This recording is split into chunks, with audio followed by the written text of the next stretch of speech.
Hello दोस्तों, नमस्कार। कैसे आप सब? उम्मीद करते हैं आप सब बहुत ही अच्छे होंगे। आपका स्वागत है नेहा भोजपुरिया ब्लॉग में। दोस्तों, आज हम सुनाने जा रहे हैं सावन स्पेशल कजरी गीत गाने। सावन में कजरी ज़्यादा गाया जाता है, इसलिए कजरी गीत गाने जा रहे हैं।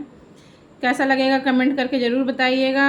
और जो लोग मेरे चैनल पर नए हैं, प्लीज़ लाइक से सब्सक्राइब ज़रूर कीजिएगा। चलिए सुनाते हैं। डोली चढ़ी चलली गौरा गवनवा, हाय बेदर्दी सवनवा ना। डोली चढ़ी चलली गौरा गवनवा, हाय बेदर्दी सवनवा ना। हाय बेदर्दी सवनवा ना, हाय बेदर्दी सवनवा ना।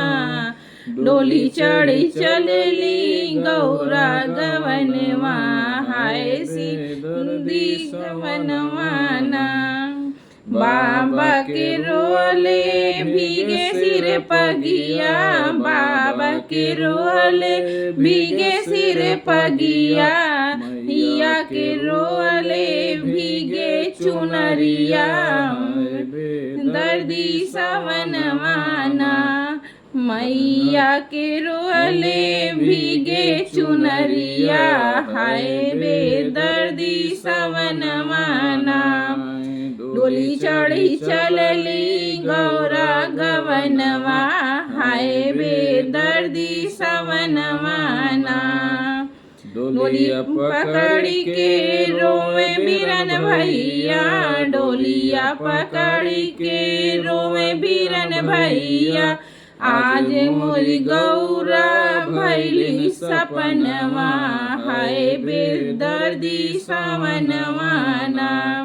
आज मोरी गौरा भैली सपनवा, हाय बेदर्दी सवनवा ना।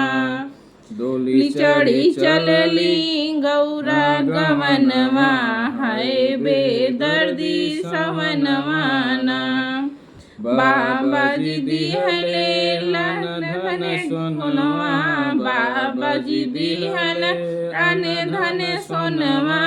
मैया जी दिहली लहरे पटोरवा, हाय बेदर्दी सवनवा ना।